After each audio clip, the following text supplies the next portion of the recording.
Fala pessoal, bem-vindos mais uma vez ao nosso podcast Fala com o Doc. E hoje eu tenho o enorme prazer de estar aqui com um grande amigo que já trabalhei junto e eu tenho orgulho de falar que depois de um tempo, né, mas a gente já virou amigo. Rogério Camões é uma lenda. Cara, obrigado aí eu que te pelo agradeço, convite. cara. Tá doido, cara. Eu que tenho que agradecer. Tá contigo mais uma vez. Mais uma vez. É um prazer, cara. Rogério, eu acho que nem precisava fazer nenhum tipo de apresentação, porque Rogério é super conhecido no meio entre os treinadores, né? Você é profissional de educação física, Isso. né? Já treinou diversas feras aí do UFC. Acho que o pessoal deve conhecer o Anderson Silva, né? Se não conheceu antes, você não conhece. Nunca viu MMA, né, cara? Já treinou o Anderson Silva, quem mais? O Eric, que a gente trabalhou junto com o Eric. Cara, os irmãos Nogueira, né? Os irmãos Nogueira, Minotauro. Mas a minha base, cara, desse trabalho vem lá dos primórdios do Vale Tudo, né, cara? Do Vale Tudo. Eu treinei o Valide, treinei o Carlão Barreto, treinei o Alan Góes, treinei o Vitor Belfort, isso lá no começo não tem um lugar que esteja rolando um campeonato de luta livre, MMA, judô, jiu-jitsu, que o Rogerão chegue, que o pessoal não chegue junto ali para tirar uma foto, para querer... tradição, né, cara? Tradição nos esportes de combate, né, cara? Eu sou faixa preta de judô, fui competidor há muito tempo e me envolvi muito cedo também com o jiu-jitsu, né, cara? Então, assim, é um universo onde todo mundo se conhece e você acaba flutuando, assim, né, nesse universo da luta, você acaba conhecendo todo mundo, né, cara? De diversas modalidades de luta. Isso é muito legal. O universo, hoje, mais do que nunca, o universo da luta, todo mundo convive junto. Não tem mais aquela coisa da rivalidade. Mas você é quase que um ser onipresente no mundo MMA. A gente estava ali fora conversando um pouco e o nosso outro convidado, que é meu amigo também, o Bruno Menezes, começou a falar aquela luta tal daqui. E todas que a gente falava, você falava assim, eu estava lá. Eu estava lá, tu estava em todas. Cara, primórdio. Às vezes as pessoas me perguntam assim, pô, quando que você começou o UFC? Vamos falar do UFC, que é a maior organização do mundo, é onde todo mundo tá ligado e assiste. Cara, o meu primeiro UFC foi o UFC número 15, cara. Olha aí. 1997. Não, que a gente assistia aqui no Brasil em fita VHS.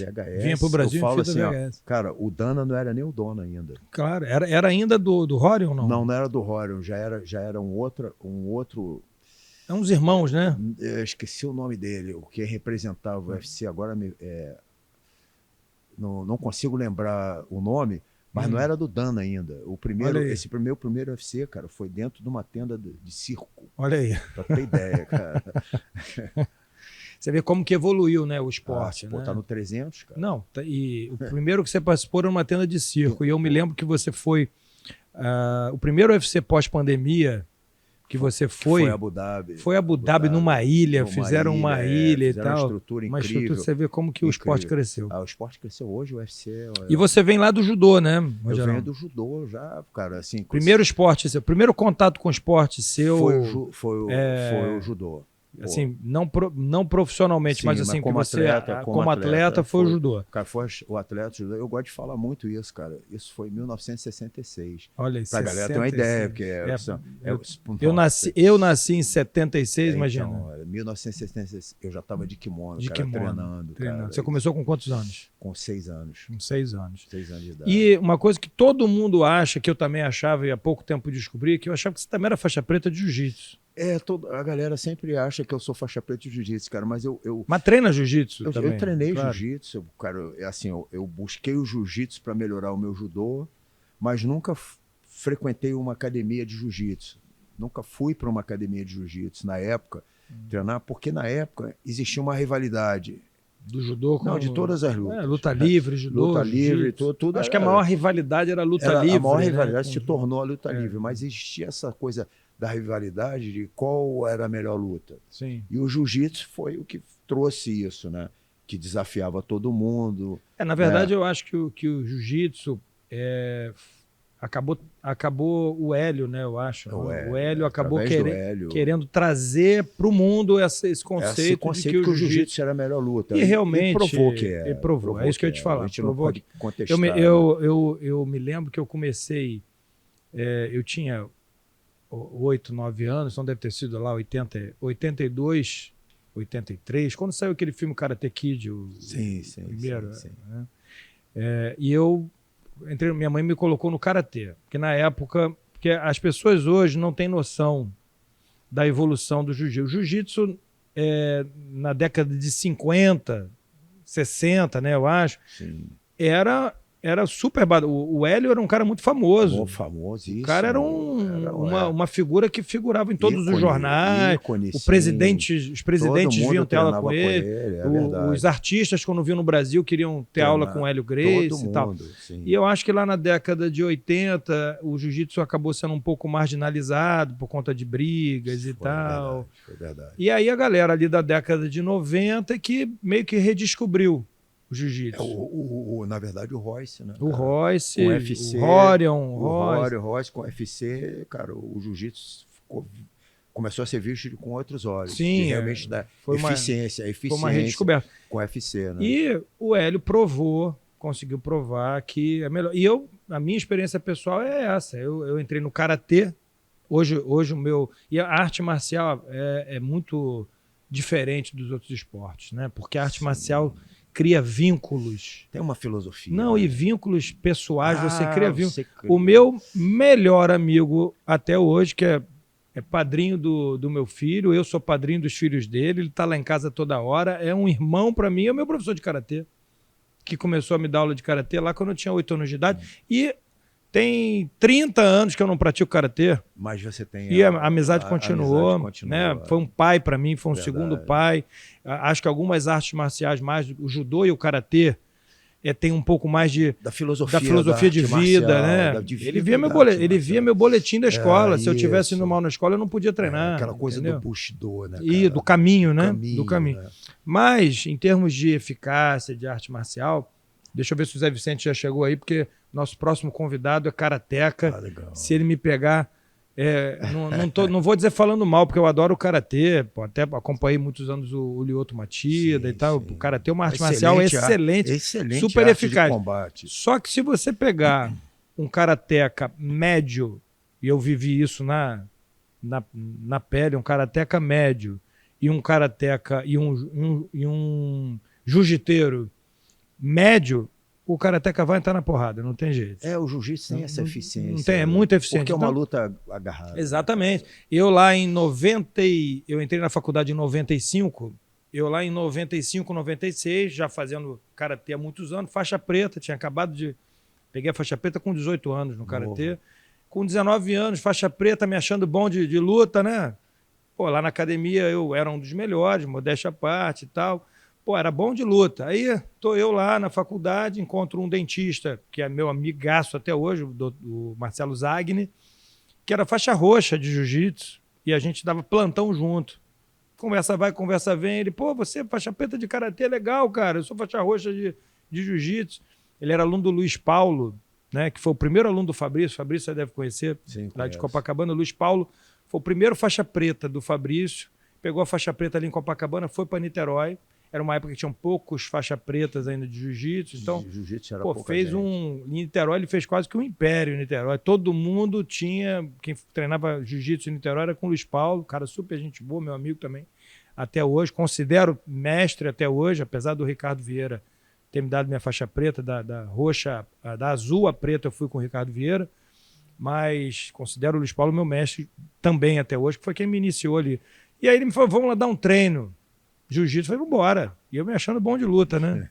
Cheguei lá, Clube Central de Caraí, uma galera. Eu falei, pô, o karatê não é assim não, cara. Tinha uma galera, Rogerão, tinha 60 pessoas, todo mundo encostar aquele clima. Porra, chegava até hostil, né? Hostil. E eu cheguei lá, pá, faixa branca, e o cara já saiu falando, ô, Luiz Paulo, esse aqui é meu amigo. Brabo, hein? Faixa preta de karatê brabo. Nossa. Não acabou. Aí ele falou, pô, legal. Casinha. Aí comecei ali, pô, vamos fazer uma brincadeira. Quer fazer uma brincadeira, uma tapariazinha pra ver e tal, sem poder dar soco. Eu falei, vamos embora. Aí botou lá esse meu amigo faixa roxa, bum, acabou. Aí eu levantava, bum, acabava. Eu falei, não é possível, cara. Vamos de novo. Cara, até que assim me acolheram bem, sabe? Não foi nada muito... Não houve nenhuma hostilidade muito grande. Mas os caras estavam querendo Casinha. me mostrar, né? Fazia parte do jiu-jitsu. Acabou a noite, cara, eu apanhando de uma menina faixa branca. Aí, cara. Aí eu falei, cara, quando a mulher me bateu, faixa branca, nada contra a mulher no esporte, Nossa. pelo contrário, mas é porque tem menos força física. Na força, ela nunca me ganharia. Mas a técnica do jiu-jitsu... Cara, a mulher me botou pra baixo, me bateu, eu faixa preta. Cara, eu fui. Aí eu poderia ter ido pra casa como? Não, mas é porque eu não. Porra, se deixasse eu bater, eu ganho. Não, eu fui pra casa assim, cara, eu tenho que fazer esse Tem que negócio. aprender. Onde é que eu vou me matricular nesse negócio? Aí me matriculei. Nunca mais treinei karatê. Depois desse dia, não porque o karatê é ruim, é porque aí eu não tinha tempo. Teve que fazer a escolha. Eu tive que fazer uma escolha. Eu falei, cara, quero aprender isso, sempre gostei de aprender. E aí fui indo, me formei. E na época não era mole para pegar faixa no jiu-jitsu. Era difícil. 6 anos de faculdade, eu saí da faculdade faixa azul. E, porra, cascorado, faixa azul e tal. Aí saí da faculdade, faculdade de Niterói, não dava para ficar também indo em Niterói para treinar o jiu-jitsu. Até tentei um tempo. E aí acabei lá no Ricardo Vieira. E aí hoje estou no 3º grau da faixa preta.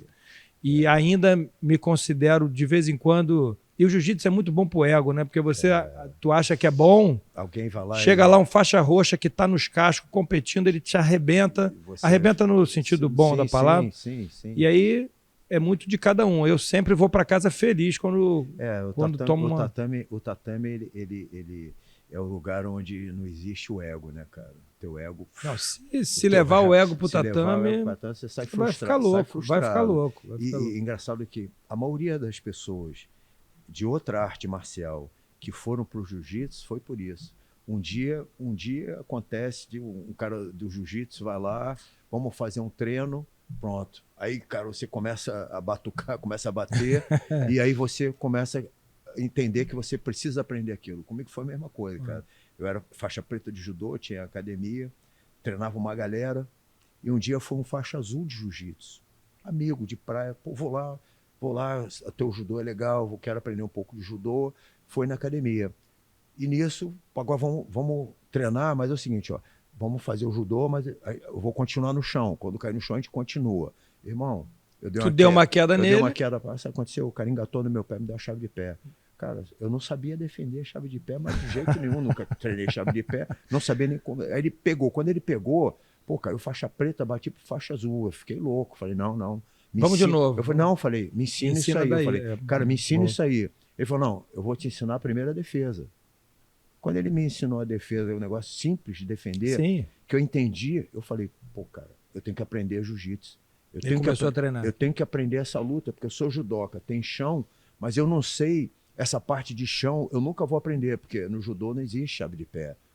Não pode, é proibido. É proibido. Então eu falei, eu nunca vou aprender isso. Então eu tenho que ir para o jiu-jitsu para aprender primeiro o que o judô não ensina. Que não, e mesmo tirando os golpes proibidos, a gente tem exemplos de atletas que são fenômenos no jiu-jitsu que levam para o judô. O Flávio Canto mesmo. O Flávio Canto foi para o judô. O Flávio Canto, ele tem uma carreira fantástica no judô, mas ele é ele vai até ser nosso convidado aqui. O Flávio é meu amigo, eu já convidei, porque a agenda dele não é um pouco mais difícil, mas ele já está fechado para ele vir aqui com a gente. Mas o Flávio, ele no jiu-jitsu, ele é o cão chupando manga. Fora da curva no jiu-jitsu. Fora da curva. E o jiu-jitsu ajudou muito ele no judô, até onde ele chegou. Ele foi um cara olímpico. A gente via isso nas lutas dele. Um cara olímpico que, o jiu-jitsu. O adversário colava a barriga no chão, ele pegava pela faixa, levantava e continuava no chão, finalizava no chão. O jiu-jitsu ajudou. E isso foi uma mentalidade muito legal, porque quando eu entendi isso, na minha época de judoca, quando eu entendi isso, eu tinha minha equipe. O que eu fiz? Eu comecei a convidar os meus amigos do jiu-jitsu, eu vou citar nome porque eu não posso deixar de citar. O primeiro foi o Silvio Bering. O Silvio Bering foi o... Hoje faixa coral, né? O Silvio, muito meu amigo. O Silvio foi o cara que mais foi na minha academia fazer intercâmbio. É mesmo? Ensinar jiu-jitsu pra gente. Silvio foi um dos precursores, né? Desse jiu-jitsu moderno. O pai, que a gente vê hoje. O Flávio Bering, né? O Flávio. Né? E era o Silvio e o Marcelo Bering, falecido. Marcelo Bering, que também eu vinha na Barra, na KS, eu vinha aqui treinar, fazer o treino dele de jiu-jitsu para aprender jiu-jitsu. Então, os primeiros caras que me ensinaram o jiu-jitsu Foi o Marcelo e o Silvio. Mas eu não treinava jiu-jitsu para fazer competição de jiu-jitsu. Eu treinava jiu-jitsu para competição de judô. Para te acrescentar o chão que eu precisava de judô. E o que aconteceu com isso? Os meus atletas de judô começaram a aprender muito chão de jiu-jitsu, começaram a ficar bom. O que eu fazia? Eu colocava os meus atletas de judô, meus alunos, nos campeonatos de jiu-jitsu, para que eles pudessem ficar competitivos no jiu-jitsu e testar se aquele treino estava funcionando. E tinha um bom resultado? Bom resultado? Eu vou falar o nome hoje de um campeão de jiu-jitsu, hoje já é master, mas é um campeão de jiu-jitsu, que começou comigo no judô, se tornou faixa preta comigo, que é o Wellington Megaton. Megaton? É. O Megaton Megaton foi nesse, Megaton que é o pai da Mackenzie. Que eu treino. O Megaton começou o judô comigo aos 8 anos de idade, se tornou faixa preta comigo. Todo esse... Sim, mas ele começou o jiu-jitsu nesse intuito, né? Nesse intuito. Eu já colocava ele nos campeonatos de jiu-jitsu e colocava ele como faixa preta. O cara é um fenômeno no jiu-jitsu. Ele era preta de judô, eu colocava ele como preta de jiu-jitsu. Ele fez vários campeonatos. E o Megaton até hoje está competindo. Até hoje tá ele competindo. É coral. Hoje ele é não, coral. Outro dia me mandaram um vídeo dele competindo com a faixa coral, brabo. Mas a base do Megaton, a origem do Megaton veio lá do judô. Mas era um judô... O que eu fiz na época? Era um judô já com toda a concepção do treino de chão de jiu-jitsu. Então, muitas vezes as pessoas chegavam lá na academia e não entendiam. Vem cá, isso é judô ou jiu-jitsu? Eu falo, não, aqui a gente treina judô, todo mundo é judoca, mas todo mundo treina no chão. Sabe jiu-jitsu. Todo mundo treina no chão de jiu-jitsu. Para poder evoluir tanto nos campeonatos de jiu-jitsu como no judô. Eu tenho o Megaton, tenho o Gessé Rodrigues, que até hoje compete no jiu-jitsu, hoje é master. Até hoje o Gessé é competidor de jiu-jitsu faixa preta. E além do... Você foi um dos primeiros caras, além de você ter essa visão que o jiu-jitsu poderia complementar, a gente já bateu esse papo outras vezes, além disso você foi um dos primeiros judocas, aqui no Brasil pelo menos, a entender que o treino de força, que a musculação era primordial. Porque era meio um tabu, né? Era tabu. Cara, aliás, antes de falar nisso, tem um negócio que eu já vi você falar em outros podcasts, que é muito legal, sobre a força, né? O negócio do neném, como é que fala? Porque isso quando eu vejo você falando isso, eu consigo... Eu repito isso muito para os meus pacientes. Porque traz um entendimento da valência, né, cara? Eu falo muito assim, a questão da valência, força, é uma valência. A gente tem diversas outras valências. Não que as outras não tenham valor. Força, elasticidade, endurance. Aí você vai falar de mindset, tudo. Mobilidade. Não só valências físicas, como... Você tem várias valências. Só que é o seguinte, a força, eu sempre falo que sim, que a força ela é uma valência nata. Você nasce com força. O bebê, eu sempre falo assim, se você observar um bebê, e tem vídeos disso hoje já, você pega um bebê, você vê um bebê fazendo força, você não acredita, o bebê se pendurando no berço assim, sobe com o braço só, passa a perninha, fica na isometria, desce. Ou seja, é algo que a natureza encara como fundamental. Fundamental. Que já dá quando a criança nasce. Então ela já te dá essa valência, né? Como outras, que você vai ver um bebê com uma flexibilidade incrível, beleza. Mas o que te dá o potencial realmente de, vamos lá, de não só da longevidade, mas de você poder transferir, porque a força é uma valência transferível. Você transfere força para potência, ou seja, você coloca velocidade em cima daquela força que você desenvolve. Sim. Concorda? Sim. E a força te deixa mais econômico. Não, e se um neném começa a engatinhar, depois levantar, depois andar, o que ele está treinando ali? Força. Ele precisa da força, na verdade ele necessita da força. Assim mesmo como o velho vai perdendo a capacidade. Por quê? Falta de força. Capacidade de levantar, de caminhar, de carregar uma bolsa de mercado, de pular, de correr. Ele perde. Por que ele perde isso? Porque ele perdeu força. Perdeu força. Então, até antes da gente voltar lá para o judô, isso é muito importante. Talvez seja a valência. É uma pergunta retórica, porque assim, é algo que eu mesmo já falo para meus pacientes, mas assim, eu acho que você é uma pessoa muito mais validada para falar isso para o nosso público, né? é talvez a valência mais relacionada com a longevidade. A força. É a valência. Vamos tirar o talvez. Vamos tirar o talvez. A valência. Hoje você hoje já vê na internet vários médicos, vários cientistas falando sobre força e principalmente força de membro inferior. Você vê que tem vários podcasts hoje. Talvez atrasado, né? Já era para estar falando isso há muitos anos. E você acha que dá para o cara chegar assim depois dos 60 anos forte? Tu acha que dá, Rogério? Você está com quantos anos? 66. 66. Bota a foto do... 66. Bota uma foto aqui do Rogério aqui para o pessoal ver se dá. Vai chegar. Porque vai ter gente que vai falar que não dá, né? Olha a foto do Rogério ali com 60. Ali você tinha quantos anos? 60 aí? Nessa foto aí eu tava com 60 anos. 60 anos. 60 anos. 6 anos atrás. Eu acho que de repente, não tá diferente, se bobear hoje você tá melhor, que você tá até um pouquinho mais seco, talvez. Hoje tá mais seco, com uma boa massa. Até um pouco mais seco. Mas não tem muita diferença não. Mas assim, ó, você tá mostrando a questão estética, né? Não, o legal é quando vai pra prática. A questão estética que porque é como o pessoal está em casa pode ver, mas é claro que com essa quantidade de massa magra, a tua função é muito boa. Pode tirar. Senão o pessoal vai ficar com ciúme aí. Quando você vai para a prática, porque vamos falar assim, ó, quando olha para essa estética, é muito hater falando, mas tá cheio de testosterona. De hormônio. Tá cheio de hormônio. Aí, parece que não precisa treinar. Parece né? que não precisa treinar. Parece que não treina. Mas quando você vai na prática, que tem vídeos, mas agora fica até difícil da gente fazer isso. Cara, se você for ver o meu treinamento de força... Não, é só ir no... Qual é o teu Instagram? É Rogério Camões, @Rogério Camões. Cara, vou pedir depois, quando a gente for editar, vamos botar aqui, o pessoal vai lá e vai ver teu treino. Se tiver essa curiosidade, cara, as cargas que eu consigo mover são... Não, eu vejo você treinando, assim, é um negócio de louco. Inacreditável, eu falo assim... A gente estava brincando ali fora, que assim, eu já acompanhei você treinando atletas, eu acho que você... possivelmente consegue fazer qualquer treino que você passa para os teus atletas. Certamente. Você consegue. Se você pegar ali a carga e olha que eu já vi você botar atleta pegando carga alta, mas certamente alta. Você não. Não vou ficar para trás. Não ficaria para trás, não. Vou puxar. Tem uma foto aqui, Samir, tem uma foto aqui do Rogerão fazendo um treino. Eu não lembro para qual luta que foi. Eu acompanhei vocês em algumas lutas. Cara, acho do que essa Eric. Foi a primeira luta que a gente talvez tenha sido junto. A primeira lá. O Eric Silva ali, fenômeno, né? O Eric, né? O Eric fenômeno. Rogério ali. Essa foi a primeira ali trabalho que a gente vendo ali frequência cardíaca, oximetria dele entre as atividades. Se você pega ali o peso do que o Eric estava pegando, você levanta, né? Com certeza. Tranquilamente. Não desmerecendo. Não, mas não é desmerecendo ele, mas traçando aqui um paralelo para quem está ouvindo, que você naquela época ali já tinha mais de 60 anos. E, cara, não.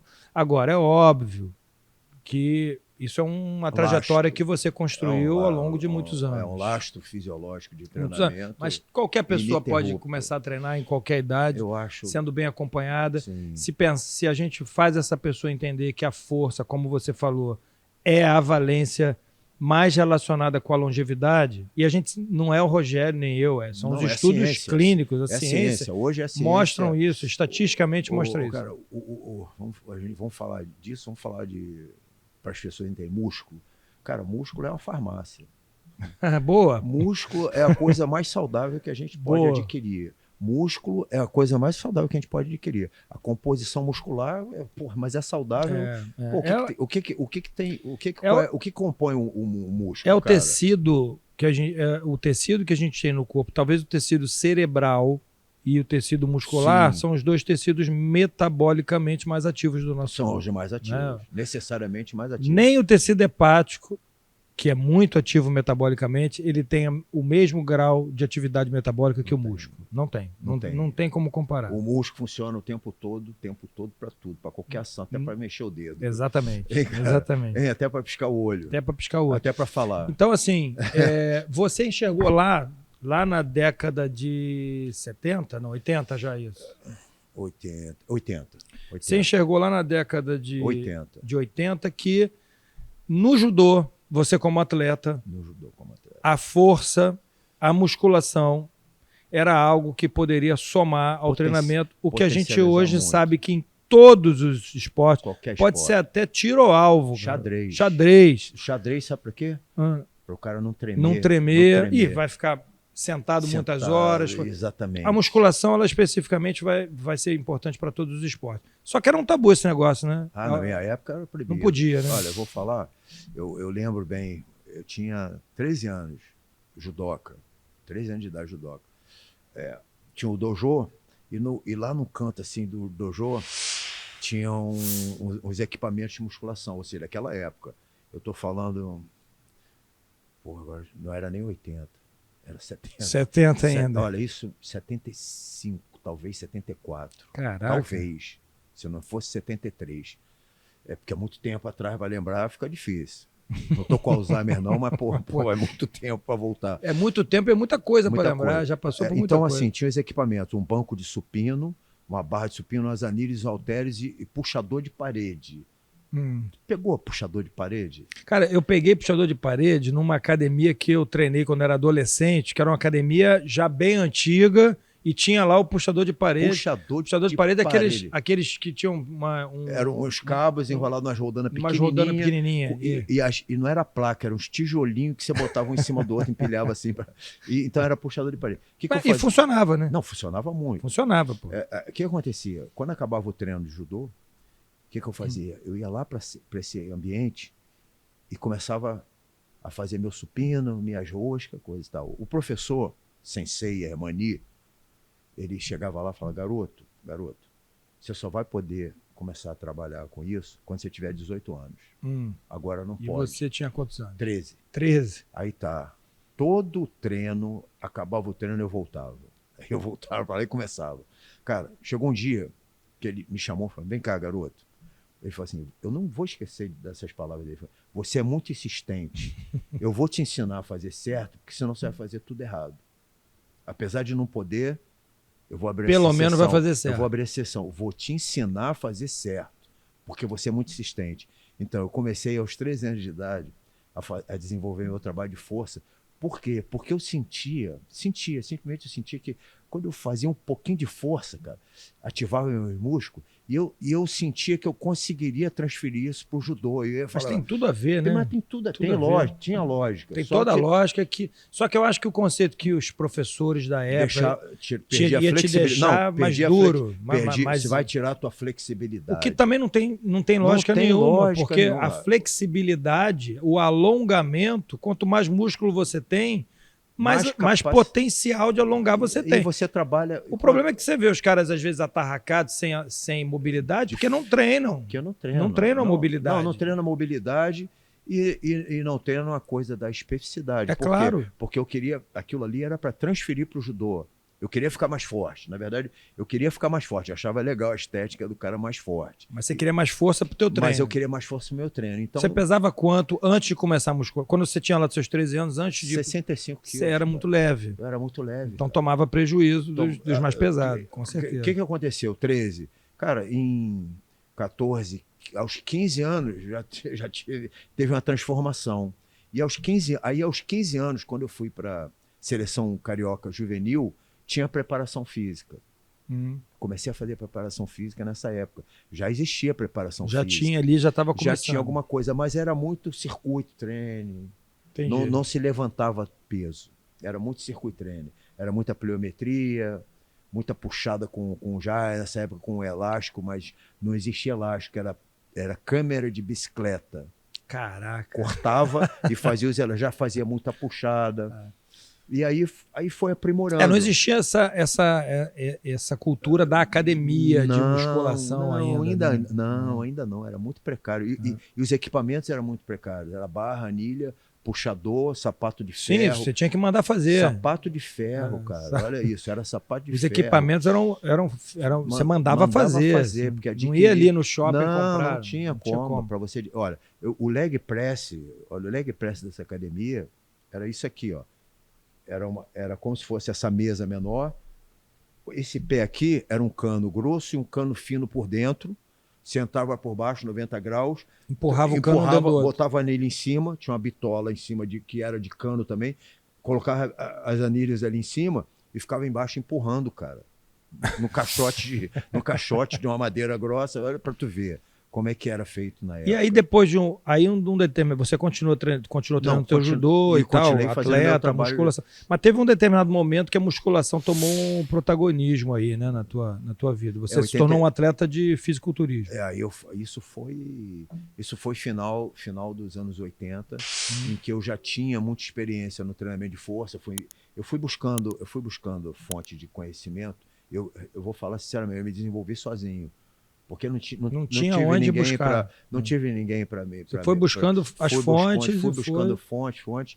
E em 1987, foi meu último campeonato de judô, que foi no Colorado Springs, no Olympic Training Center, que é o segundo maior centro olímpico do mundo. Eu fui para lá, fiz um estágio lá de 45 dias, e lá eu me deparei com essa realidade. Por quê? Os americanos já faziam treinamento de força voltado para a luta. E lá foi onde realmente eu me desenvolvi muito, porque eu comecei a observar a maneira com que eles faziam. Mas você ainda não pensava em competir como fisiculturista ainda? Não, já tinha pouco essa... Já estava ali. Eu já estava meio ligado no bodybuilder, só que eu ainda era judoca, fui fazer esse campeonato internacional e me deparei com essa realidade no Centro Olímpico. Os americanos e os outros atletas, porque era um campeonato internacional, ele era um pré-olímpico, que era, se não me engano, Seul, era um pré-olímpico. O que aconteceu? A maioria dos europeus e dos americanos iam para o ginásio fazer treinamento de força. E aí foi onde eu realmente aprendi. Eu comecei a ver de que formas realmente eles treinavam. Então era muito exercício básico. Entendi.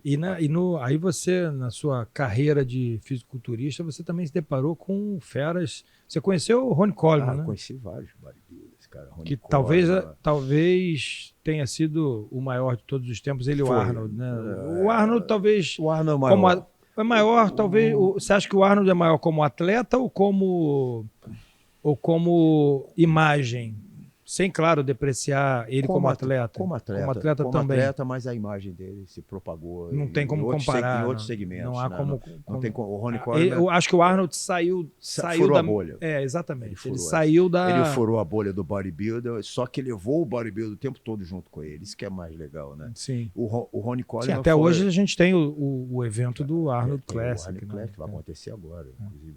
O Ronnie Coleman foi a maior expressão dentro do bodybuilder, como atleta.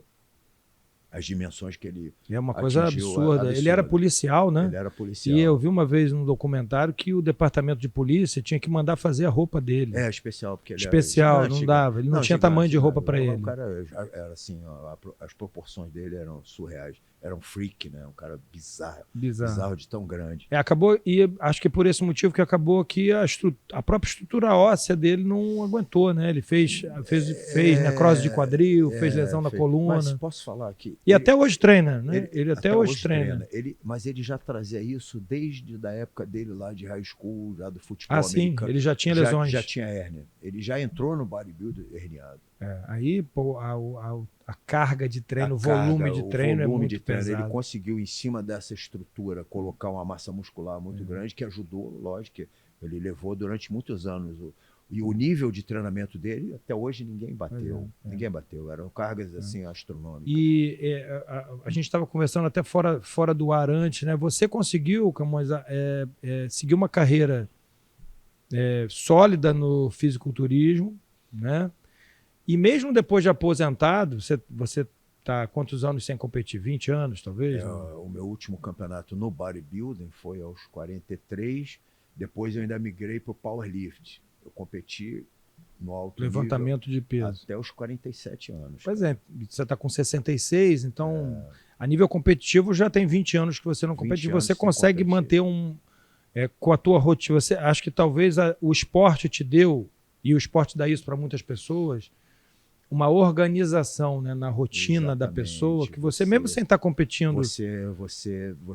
Eu continuo periodizando o ano todo o meu trabalho. Então, coisas que alguns outros esportes não dão. Você vê muito frequente um jogador de futebol, quando se aposenta, fica obeso. Fica fora de forma. Fica fora de forma. E é o seguinte, ele deixa de praticar.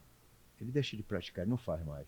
Ele não joga, acho que nem uma pelada. Não quer mais jogar pelada. Mas você jogar pelada fim de semana não vai te dar o condicionamento. Eu tenho uma paciente minha que foi nadadora olímpica e nadou em Barcelona e não quer nem olhar para uma piscina hoje, né? Porque eu acho que dependendo do esporte você tem uma quantidade de exigência. Na natação é uma exigência enorme. Você faz normalmente 2 treinos por dia. Tá? E aí a pessoa acaba abandonando. Coisa que na luta não acontece. Você não vê uma pessoa parando de treinar. Não, a né? luta é fantástico. A luta você consegue levar até o final da tua vida. Você vai treinar com 70 anos, com 80 anos, você consegue colocar... O jiu-jitsu, especificamente, eu estava brincando aqui com o nosso outro convidado, que é um médico, meu amigo, Bruno, que ele acabou de receber o 4º grau na faixa branca, ele está super empolgado, ele vai lá em casa toda hora. E a gente estava brincando que assim, o jiu-jitsu, ele não é o esporte mais saudável para o corpo, mas é, na minha opinião... O mais longínquo. O mais saudável para a cabeça. Para a cabeça. Mas como arte marcial, você vê que você consegue treinar jiu-jitsu. Não, consegue em qualquer idade. Só que idade, assim, cara. Eu já tô com 48 anos, quer dizer, já tô. Falar para um cara desse com esse shape aí, com 66, que eu já tô com 48, é brincadeira contigo. Mas assim, hoje eu treino jiu-jitsu 2, 3 vezes na semana. Meu corpo sente um pouco mais, apesar de eu praticar musculação, que quando eu treinava lá, quando eu competia e treinava lá todo dia, às vezes mais de uma vez por dia. O nível é outro. É diferente do que você, por exemplo, praticar a musculação. A musculação, ela é, na minha opinião, uma atividade sempre 100% saudável para o teu corpo. 100%. E não existe contraindicação para musculação. E outra coisa, você só se lesiona se você fizer coisa errada. Exatamente. Então, quando a pessoa se lesiona, não é culpa da musculação. Não. É culpa ou de quem está orientando ou da própria pessoa que quer fazer algo por conta própria. Mas eu recebo muito no meu Instagram, assim, contraindicação para musculação. Não existe. Não existe. Não existe. Você pode. A musculação, quando ela é bem orientada, pode ser feita por uma criança de 8 anos. E hoje em dia, fora do Brasil, cara, a quantidade de crianças Antigamente a gente tinha um conceito que não crescia, de que criança parava de crescer quando fazia musculação. Cara, que coisa louca, que estupidez, né? Chegou aí no estúdio aí o professor José Vicente Martins, que daqui a pouco vai falar com a gente, talvez um dos maiores fisioterapeutas no Brasil. Vou perguntar a mesma coisa para ele daqui a pouco, ele vai falar também. Acredito que sim. Não, vamos torcer para ele. Se ele falar, se ele não concordar, a gente corta. Vou falar. Mas, cara, eu recebo até hoje esse conceito que o adolescente não pode fazer musculação, não vai crescer, vai ficar atarracado. Claro que qualquer coisa na vida, se você for mal orientado, cara, não vai dar você certo. faz um investimento com o teu dinheiro mal orientado, você perde tudo. Você toma um remédio mal orientado, você morre do remédio. Qualquer coisa mal orientado vai dar problema. E a musculação é a mesma coisa. Mas é o único esporte, mas é muito seguro. É a única atividade física que eu consigo dizer com toda segurança, não há contraindicação. Mas eu tenho um problema cardíaco. Não tem problema. Vamos ver o teu problema e vamos organizar o teu treino. Você treina no cardíaco tranquilamente. Vamos organizar o teu treino. Com uma segurança. Com segurança. Olha só, é mais fácil você colocar um cardíaco na musculação do que colocar ele para fazer um HIIT. Não, vai morrer no HIIT. Cardio. O cardio ele pode morrer. Na musculação ele não vai. Nunca. Mas a musculação vai aumentar minha pressão. Pelo contrário, vai baixar, vai controlar. Sabe por que você controla? Que na musculação você tem esse controle e você pode trabalhar com o cardíaco pela questão do duplo produto. Frequência cardíaca e pressão arterial. Exatamente. Sabe por quê? Porque você controla a intensidade, a carga e você controla o número de repetições. Sim, você como você falou agora, pode colocar qualquer indivíduo na musculação. Contanto que quem está prescrevendo esse treino seja uma pessoa habilitada, consciente, que saiba prescrever.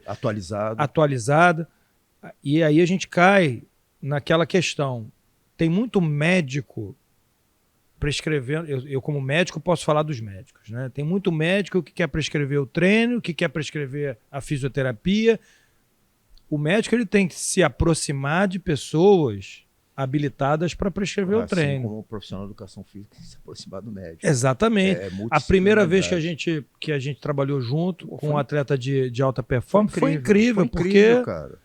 Assim, troca de conhecimento. Sim, e respeito, né? Pelo conhecimento do outro, né? Porque eu não vou achar nunca que eu vou poder chegar para um cara com a tua experiência e dizer assim, olha, eu acho melhor o atleta fazer esse tipo de treino. uma coisa que eu me lembro muito bem quando a gente começou a trabalhar junto, no caso do Eric, foi que a primeira dieta, lembra? A primeira dieta que eu prescrevi pro Eric, eu olhei lá, pô, isso já tem alguns anos, olhei lá a taxa metabólica basal, fiz a conta, fiz o cálculo. Todos os cálculos.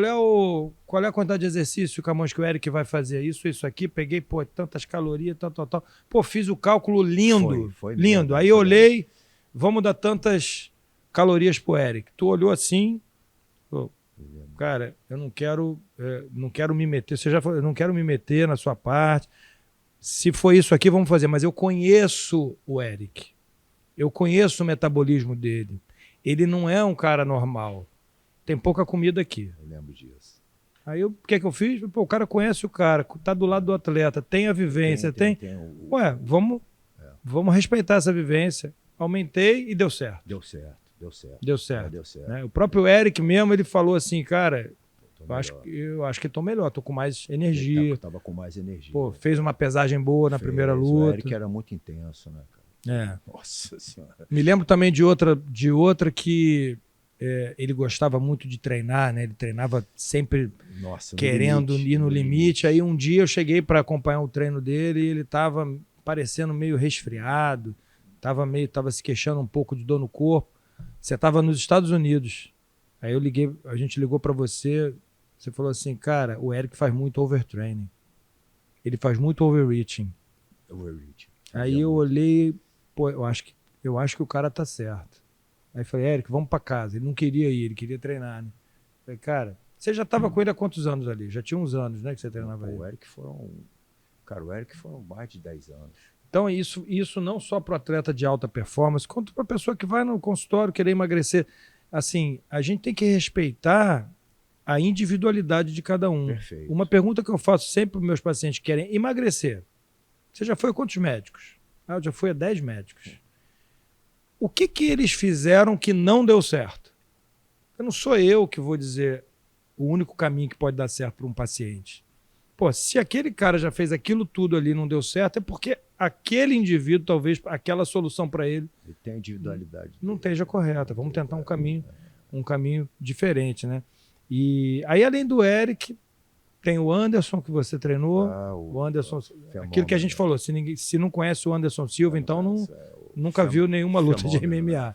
O Anderson é um fenômeno. Vitor também. Vitor, logo o começo Vitor da carreira. Belfort. Foi no começo e depois num outro pedaço. Começo da carreira como MMA. Aquela luta lá que ele arrebentou o Tank Abbott, era você que estava com ele? Foi o começo, quando o Vitor tinha 17 Ele era um fenômeno, né? Como striker. O Vitor tinha 17 quando chegou na minha mão, ele estreou com 19. Foram 2 anos de trabalho ali em cima do Vitor. Aí depois ele estreou e foi para América. E aí eles abriram o Carson abriu uma academia lá, eles foram para lá, eu fui também. Aí eu fiquei lá um pedaço com ele, mas aí ele treinou com Curtis Lefton, que era um bodybuilder, um strongman. Aí ele fazia o treinamento lá com esse cara. E depois, na época do Cage Rage, quando ele saiu da UFC e veio pro Cage Rage, ele voltou para mim, aí ganhou o cinturão do Cage Rage, voltou para UFC. A gente trabalhou um pedaço junto, aí depois ele seguiu. Você também participou muito da carreira do Ari Farias, né? Que é outro fenômeno. Né? Tô até hoje com ele. Tá até hoje com o Ari. E a Mackenzie, né? Mackenzie, você tá ainda, não? Mackenzie também. A Mackenzie. É difícil, porque aí você tem que ficar indo para os Estados Unidos, volta para o Brasil, nos Estados Unidos, tá sempre indo e voltando. E você ainda tem aluno que não seja atleta aqui no Brasil, de personal, você já não faz mais? Não, cara, não dá tempo. Não dá tempo. E, assim, depois que você... Estou há muitos anos, né, nesse trabalho com alto nível. Cara, quem está muito acostumado na alta performance acaba não é que não satisfaz. O propósito, né, de você fazer um personal training para ajudar a pessoa, eu acho isso muito legal. Mas o propósito de você trabalhar com sonho de uma pessoa. De chegar lá e levantar um cinturão. Levantar o cinturão. Isso aí é um propósito muito legal, porque te preenche muito como profissional. A sua satisfação. E outra coisa, você tem que se desenvolver muito, né, cara? Você tem que estudar muito, né, cara? Você tem que ir muito atrás, porque o esporte evolui. Porque o atleta de alta performance, você já pega uma pessoa super acima da média, Acima da média. e você tem que fazer com que ele se torne acima do acima. Acima do acima. É diferente você pegar uma pessoa sedentária que não faz atividade, que quer Você vai melhorar, você vai melhorar. você claro, vai conseguir melhorar vai de forma conseguir talvez melhorar, mais palpável, mais né? O palpável. atleta, a cobrança dele Acabou. é ele. No MMA, não tem na luta, não tem muito como. A gente não tem muito esse parâmetro. Mas você pega um maratonista, por exemplo. Né? Vamos pegar um esporte que a gente Sim. tem um parâmetro de tempo e distância. Tá. Cara, o cara faz uma maratona em 1h36. Pô, você tem que fazer ele fazer a maratona em 1h35. E esse minuto faz uma diferença que é o recorde mundial. É o recorde mundial, acabou. Acabou. Então não é o cara que faz em 5 horas e quer fazer em 4h30. É o cara que já faz no limite do limite. Tá no limite. E ele te chama para participar de um projeto que é você tirar um cara que já está no limite para ficar mais no limite, né? Isso é muito gratificante. Isso E assim, aquela coisa, você tem que se desenvolver. Né? Você, como treinador, você tem que se desenvolver muito. Você imagina assim, vamos lá, o Anderson, vou dar um exemplo. O Anderson foram 10 defesas de cinturão. Então, o cara ganhou o cinturão. Eu acho que o Anderson foi quem mais defendeu o título. Foi quem mais o recorde dele. O recorde de defesas de título é do dele. Anderson. Olha só, imagina, o cara ganha o cinturão, já é bom. Pô, aí o cara vai lá, defende uma vez, já é bom. O cara defende 2 vezes, já é bom. Mas nesse processo, imagina o quanto você, como treinador, tem que se desenvolver para que esse cara volte cada vez melhor. Não, e nesse nível você tem que ajudar, inclusive, na parte psicológica, mental do atleta. Para ele. Não, e assim, vou falar uma coisa que talvez as pessoas não tenham ideia. Não é só a dele, não, a sua também. Sim, com certeza. Você entende? Porque... Sim, para você não ficar naquela zona de... Pô, o cara já é o cara. Ele já é o cara. E você, psicologicamente, cara, você também tem que se desenvolver, porque a tua mentalidade tem que mudar muito. Exatamente. Mas é muita coisa que tem que mudar, porque você tem que acompanhar a evolução desse cara, que não é só dentro do cage, é fora. Exatamente. É a vida social. É tudo, é a vida do cara todo. O sucesso, lidar. Exatamente. Porque você lidar com o sucesso do cara, pô, você tem que saber lidar com esse sucesso. Como é que você vai interagir com um cara que tem muito sucesso? Um cara que chega no lugar, tem 1 milhão de pessoas querendo tirar foto. Eu acho que o legal da tua relação com o Anderson, principalmente, o Eric, que acabou se tornando um amigo, é de muito respeito, né? Até hoje a gente vê o Anderson dando entrevista. Sim. E ele sempre fala no teu nome. Ele tem um carinho. Ele é um cara assim, que se você pegar o telefone e ligar agora, ele vai atender. Sim, certamente. Né? Vem a gratidão, né? Ele sempre falou mestre Camões, o mestre Camões, o reconhecimento. O reconhecimento. Ele sabe que você. Da dedicação. Ele sabe que aquele degrau ali que ele alcançou, aquela escada que ele subiu, alguns passos daquela escada, teve tua participação, sem dúvida. Grande. E outra coisa, assim. Da mesma forma que ele tinha que abrir mão de muita coisa, eu também. Sim, claro. Tinha que abrir mão são renúncias, né? Você ficava longe aqui da família, do que eu gosto de fazer. Exatamente. De deixar de fazer certas coisas, se privar, ficar num camp lá isolado, exatamente, né, cara, e convivendo com outras pessoas. Então, o treinador tem que ter esse mindset. E outra coisa, é uma linha tênue ali que divide entre o treinador e o amigo. Sim. Essa linha tem que existir. Tem que existir. O dia que essa linha acaba, é melhor você assistir a luta dele e deixar de treinar com outra pessoa. Exatamente. Né? Porque muitas vezes você vai ter que falar para ele o que ele não quer escutar. Exatamente. Né? E muitas vezes você vai ter que saber como falar, que momento falar, que hora falar. Porque quando tá tudo bem, né? Quando tá ganhando, exatamente. É mole. O antes da luta e o pós-luta. Eu sou muito enfático nessa realidade, porque nos bastidores, as pessoas que não participam dos bastidores mesmo, não tem noção. Sim, não. Né, do que é assim. Eu também não tinha. O antes da luta. Muitas vezes o antes da luta, que muita gente esquece que pode vir uma derrota. Sim. Então fica no antes da luta aquela coisa, aquele glamour. Ainda mais, imagina o Anderson, o glamour que era. Ele não pode pensar na derrota, mas você tem que pensar. Você tem que pensar como eu vou levar isso. Sair do cage com derrota. Como que essa derrota vai se transformar. Como que sai e como que essa derrota se transforma em algo positivo para a próxima luta. O que você vai falar para o lutador após a derrota? Porque é o seguinte, é muito fácil o cara ganhar e ir lá, ganhou, e pular Não, e e um esporte solitário, individual. Não, individual. Mas todo mundo, Quem perdeu foi ele, né? e todo mundo comemora, e todo mundo faz festa, todo mundo... Uma coisa que eu fiquei... Né? Infelizmente a gente já estourou o tempo, mas assim, cara, um negócio que eu fiquei... Até hoje eu fico muito irritado, porque eu sou muito fã de MMA, trabalhei com você, com o Eric, trabalhei muitas lutas com o Lyoto Machida. O único arrependimento que eu tenho é nunca ter trabalhado diretamente com o Anderson, porque eu sou muito fã dele, e a gente nunca teve essa oportunidade. Mas eu sou muito fã acho que foi até o que me aproximou de trabalhar com o Eric, sempre fui muito fã do Lyoto, do Eric, do Zé Aldo, que eu não conheço também pessoalmente, e do Anderson. O Anderson, cara, o dia que ele perdeu aquela luta, ele estava fazendo o que ele faz de melhor, o que ele sempre fez. E como sempre fez. E quando ele ganhava as 10 defesas de cinturão e o título, ele era gênio. O dia que ele fez a mesma coisa e perdeu, virou irresponsável, virou o cara que brinca na luta, desrespeitou. O Muhammad Ali fazia a mesma coisa em todas as lutas. Mesma coisa. Ele esquivava com queixo, a distância é muito curta, baixando guarda. Baixar a guarda ali, quem não entende da luta, é para chamar o cara para dar o golpe. Ele queria que o cara desse o golpe, porque ele era muito bom de frustrar o golpe e voltar com a mão no cara. Pô, ele derrubava os caras com a mão da frente, com jab. Pô. Pra trás, cara. Porra, derrubava andando pra trás. Derrubava com jab andando pra trás, pelo amor de Deus, né? Sem a pressão do corpo. O Eric, uma vez que o Eric fez muito sparring com o Anderson, né? O Eric falava que a mão do Anderson parecia uma britadeira. Era uma precisão. Entrava no tempo certo. Então, no dia que o cara faz, ele é... Então, isso aí, quando acontece, cai no teu colo, né? Sim. Trabalhar isso com o atleta, né? O Brasil inteiro falando pro cara, pô, tu brincou ali e tal.